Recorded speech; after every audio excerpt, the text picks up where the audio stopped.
Dr. Paul, welcome to Against the Wind, Doctors in Science Under Fire. This week, I'm talking to Dr. Tina Moore. She is a fierce advocate for health autonomy. She has a podcast, The Dr. Tina Show. Check it out. We're discussing today metabolic health. Only 6% of U.S. adults are metabolically healthy. She helps us understand how this is related to obesity, to maternal health issues, and really huge impact to your resilience and health, and metabolic health is building muscle. She covers it beautifully. The last part of this show, I'm talking to Scott Miller. Man, this is just, it gives me goosebumps just feeling the energy and the what he's gone through. He's going to share with you his experience with the medical board in Washington State. They yanked his license after a week-long hearing, and it sounds just horrendous. You've got to hear it for yourself. This guy's a hero. He needs our support. Enjoy the show.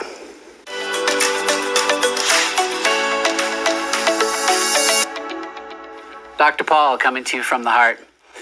You know, I touched on gratitude a bit last week.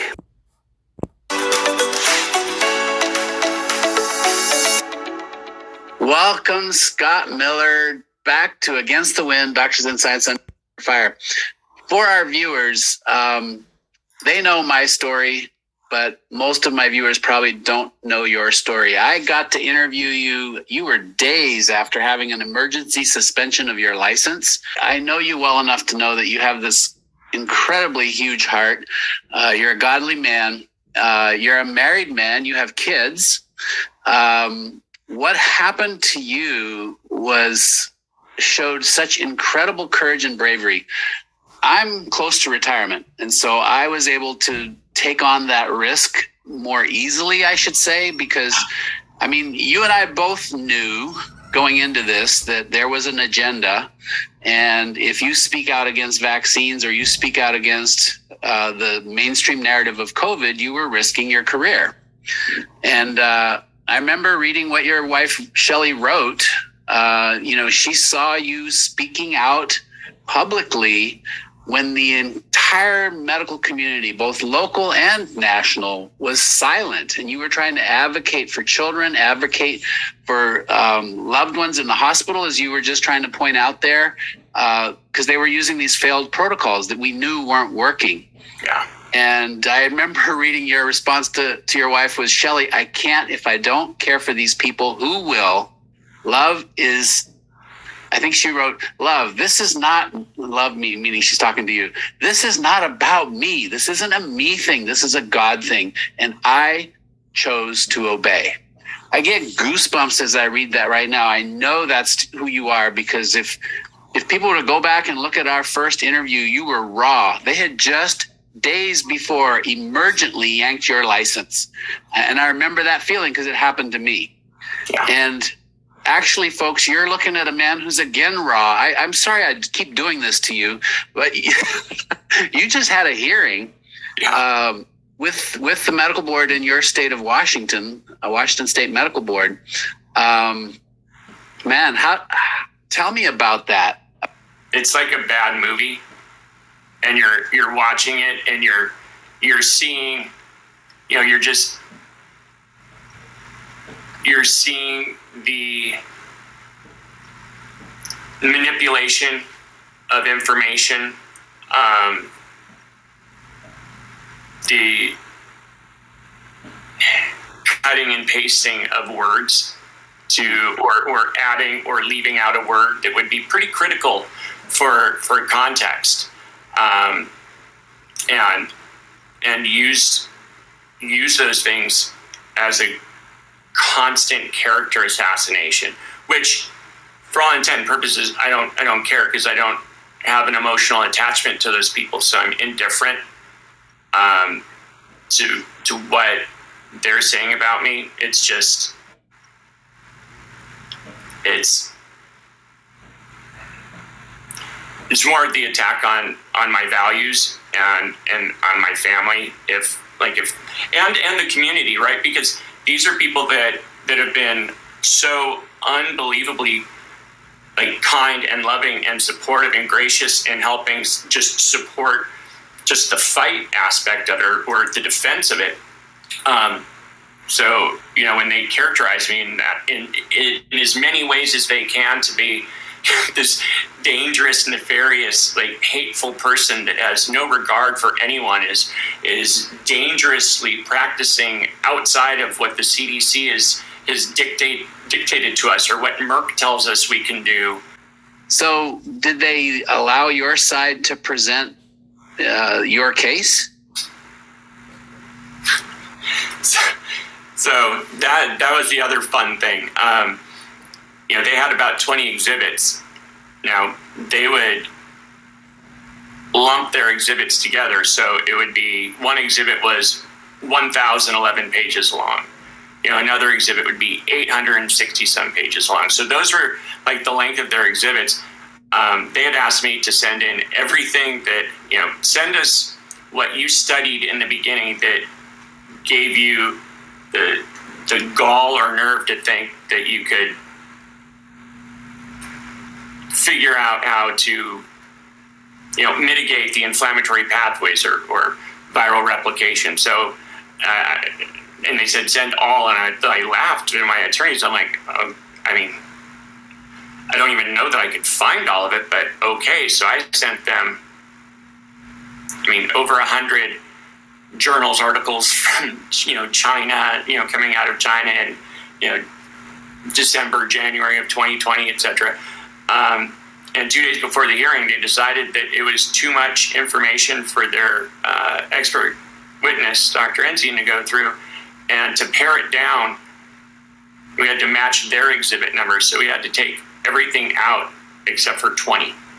She spent her time reading through the Ivermectin studies, trashing them, and, making her point, which is Ivermectin is unsafe and prescribing it is below the standard of care. Wow. This was all happening during your hearing? Yes. The limitations that they put on our ability to share information that I thought was vital, right? Things that I was reading that I actually wanted them to know just for their edification, things that I read that were my, these ahas, because I didn't know anything about the virus and ACE2 or, proteolytic enzymes and furin cleavage sites. I was like, I don't know. So it was like, what are you trying to reverse engineer this thing? I was like, well, it can't be that hard. And it wasn't easy, but it wasn't rocket science. It was just science. Yeah. Well, you're one of the few that figured out what would help people with COVID, and you were actively helping people, and that was not acceptable to the medical community that wanted to stick with the status quo. And the status quo, sadly, was hospitals were killing people unnecessarily with their protocols. You exposed that, I understand. And what did they, because you must have shared about the FLCCC work and some of our heroes in the country, Pierre Corey and Peter McCullough and Dr. Merrick, Dr. Gold, who's in prison right now. The magnitude and stature of some of these physicians who've come out to basically say what you were trying to say, and you just didn't have the long list of credentials or, time in the trenches, but you're with good company as far as people who were really figuring out how to help patients. What was their response to anything of that sort, if you indeed you brought that up? They brought it up over and over and over, almost in a pathologic way.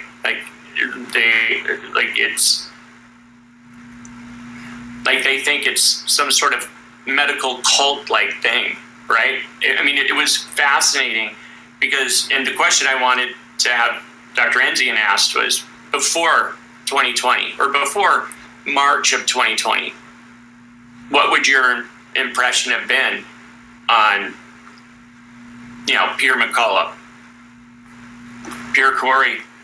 Merrick, these are some of the most published and most academic, their skill set both academically and in the practice of medicine as a pulmonologist and intensivist. These are just brilliant men.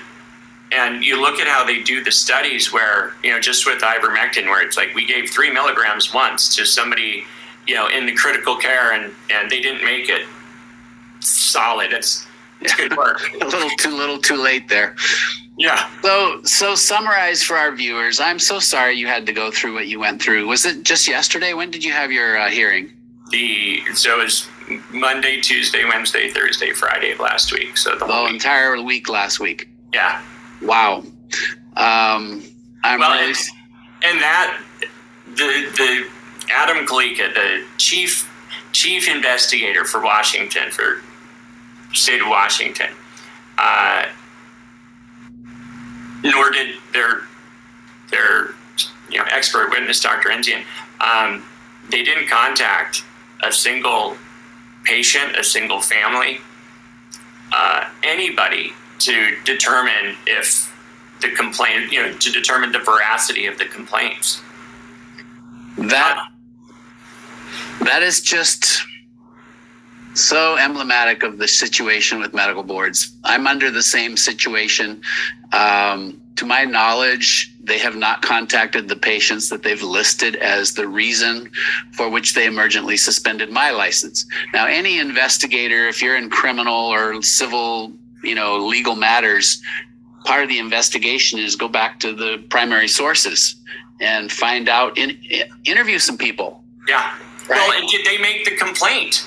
Right. Well, none of our patients made the complaints. Exactly. That's the thing. Like, in fact, it was the family. I mean, the ones that went to the hospital all died. Yeah. And we tried to make that point where, I apologize, I pour some water, where, they're just hammering that treating outpatient is below the standard of care, and how dare I provide supplemental oxygen for somebody. And it's like, really? Like, I've seen people walk around the airport or a coffee shop with an oxygen tank. Sure. So if they can do it, why can't I do it? If you want to get an idea of where the state is, they were gracious enough to offer me a stipulation. I have to pay the medical commission $30,000 for their time spent investigating me. So I would have to go to Kansas for an inpatient neuropsychiatric evaluation and psychological workup and then determine if I needed medications to correct your psychiatric condition? Yeah, my psychiatric condition. And then I would have to have a full remediation of my clinical skills through University of San Diego, so that I could learn what evidence-based medicine is. And then another remediation on studying, so I would know what peer-reviewed journals are versus just... And you could have the luxury of paying for all of this too. And the time. So if I do all of those things, and then ethics courses and write essays, making sure that their remediation or re-education is complete, they would then decide whether or not I was fit to practice.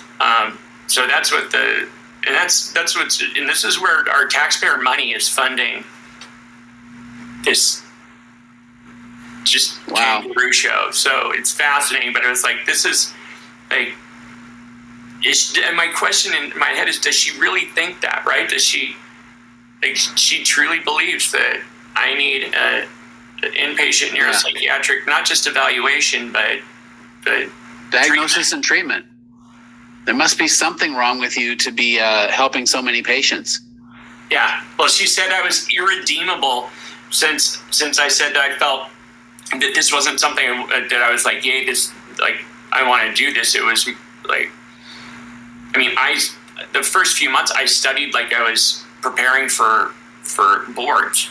Like, I'd finish up with clinic and I'd go home, and Shelly kept saying, like, why are you studying this? And it was fascinating, but because, when you keep hearing there's nothing you can do. Yeah, that made no sense. At remdesivir, and you're like, that failed miserably for Ebola.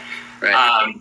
And so she says, because I felt like I was called I was called to do this, that there's no possible way that I could be, I was irredeemable. So you know what you were up against, Scott. I think is this good old standard of care, right? And medical boards their job is to ensure that providers, clinicians are practicing under the standard of care, which is what is commonly done in the community. And sadly, you make no progress if you stay with standard of care, especially if that standard of care is killing people or is harming them or is ineffective.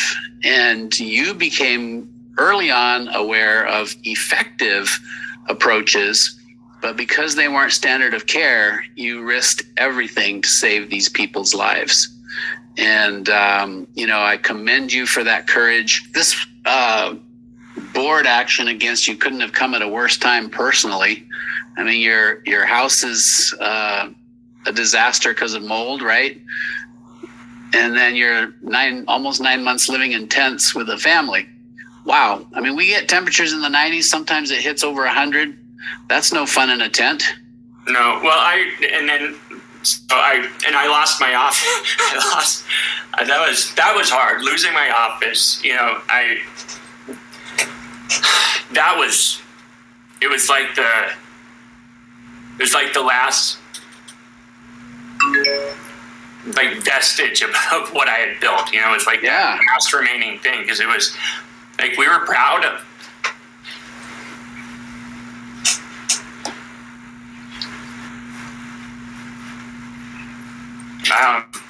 I was really proud of the care that we were able to bring to our community and my staff. I mean, just in general, like my Carrie and Christy, my office manager and front office, they weren't. It couldn't have been more opposite than a sterile environment. I mean, people would just come in and hang out and talk with them. I mean, their investment was, it was just so fascinating, because they saw how invested I was, and fortunately our personalities were similar, where their level of empathy and kindness and, giveness, not a word, it was just such an honor to have been able to serve with them. Scott, you have a big heart. You wear it on your sleeve. Your love and kindness impersonate. Man, my office is under fire, has been, because of everything that's going on. And I mean, every week now I'm wondering, is it possible to save it? I mean, it's because that's your baby, right? That's your career. You build this thing that's going to help the community and serve the community, and in your chosen profession. My heart goes out to you, man. This is very difficult times. I have no doubt. I know you're a man of faith. I have no doubt that out of this valley, some really great things are going to come, because people are still being injured, and people still more than ever are going to need providers like you. We need you, man. So don't despair if that's possible. I want our viewers to know that there's a way to support Scott Miller and his work. We'll get that put up for people to be able to support you. Well, the other thing so I started Miller Wellness. Most people are buying vitamin D and C and zinc anyway. So if they get it through our Wellevate platform, and it's very likely it would be cheaper than anywhere else they could get it anyways. MillerWellness.net. MillerWellness.net. Folks, I have used Wellevate and FullScript in my own practice and passed on big discounts. And I know you, Scott, you're going to do the same thing, because that's how you operate. You're going to pass on as much of a discount as you possibly can. So shop and compare if you wish. I'll bet you're going to be quite pleased at the discount. You don't see it till checkout. So go to MillerWellness.net. Gosh, Scott, my heart goes out to you, man. Well, you too. Closing words. What would you like people to know? Whether it's personal from your heart or just cautionary, visionary, what would you like people to know? So many people have, just heartfelt, but I'm sorry you're going through this. And, I've heard that, a few thousand times. And it's something I think about a lot because I've been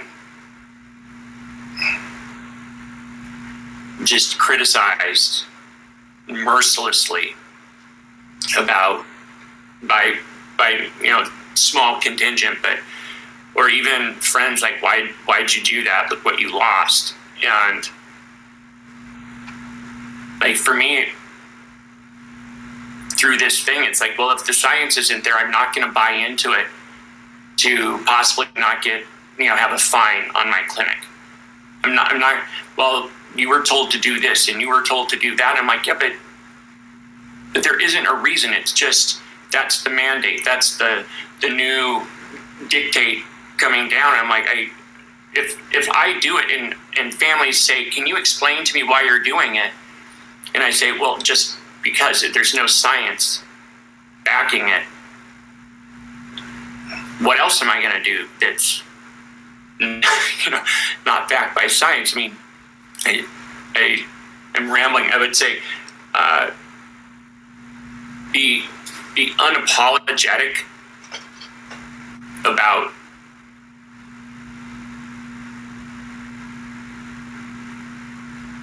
how you choose to live, if it's in accordance with what I would say is a Christ-like mission.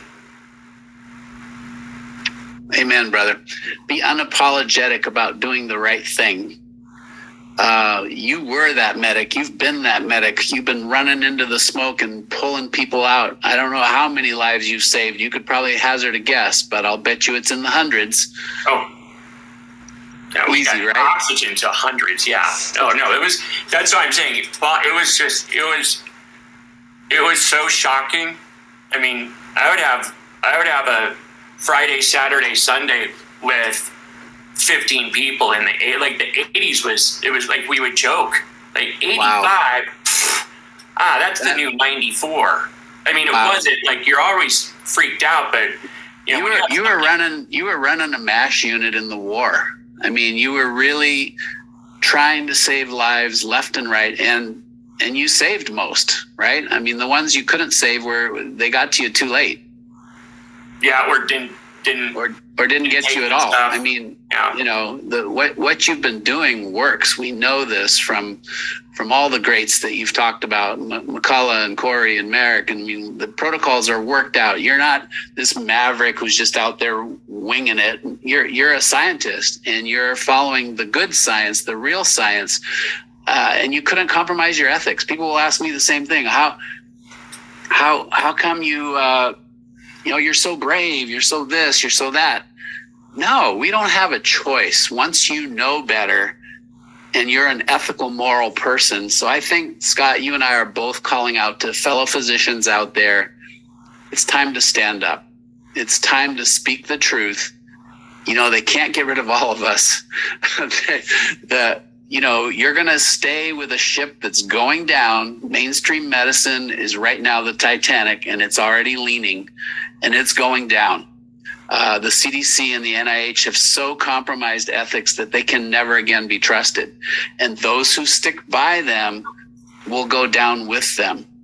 And so, yeah, we're being sacrificed along the way, they're hoping that they can scare enough doctors by, knocking some of us off. It's not going to happen because our knowledge is still our knowledge. They can't take it away from us, right? Well, folks, you are looking at one of the most heroic, irredeemable providers on the planet. Unapologetic. Oh my gosh. I tell you, brother, stand strong. But I think for our viewers, just understand the mainstream medical system is broken. It's corrupt. They use medical boards to keep doctors from doing the right thing. If there's something that might help, but it goes against CDC or NIH narratives, government or public health narratives, they will shut those doctors down and use the board they'll use the board to do it. And the two biggest areas they've done that, well, in the past, it was over opiates. There's still doctors losing their licenses for either under or over prescribing opiates. That's become a very dangerous territory for a doctor to go into. I was in addiction medicine, so I know.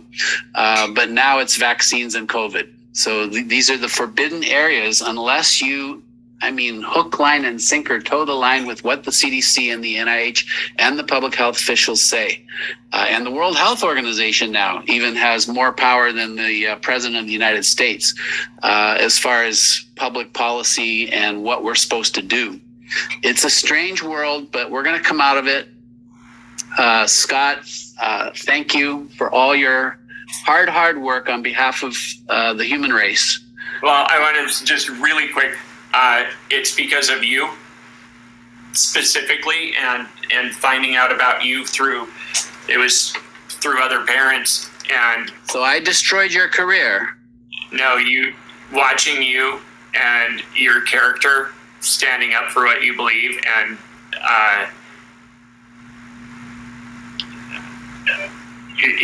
you've been obviously way before meeting you, you were someone that I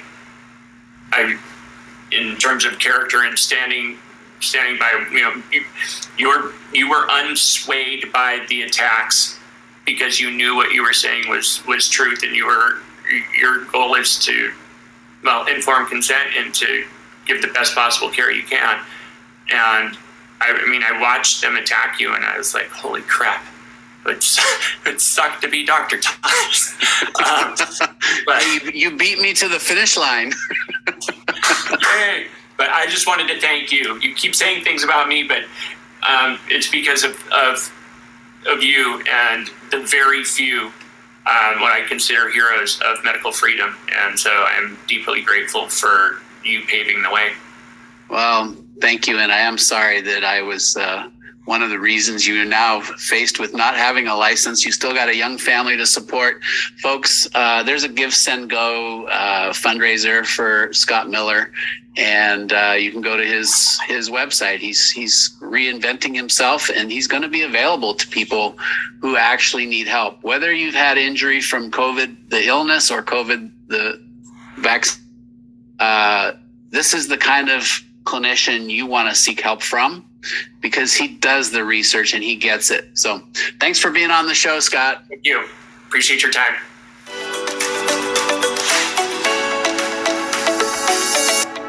Here you can access our members only section. This show is member supported. We don't have to take sponsors. We don't have to have anybody controlling the content of our show. This is a huge perk most people aren't aware of. Your membership gives you access to my ebooks, transcripts of every show, PowerPoints from talks I'm giving around the country, and live bonus peeks at behind-the-scenes work we're doing, my off-the-cuff thoughts and reviews on current events. Your support makes all this possible. Thank you. Help me spread the truth and share this on social media and with your friends at doctorsandscience.com. I look forward to running with you against the wind. Go to our website, doctorsandscience.com, sign up, donate if you can, and let's make this the weekly show the nation's been waiting for. I'm Dr. Paul.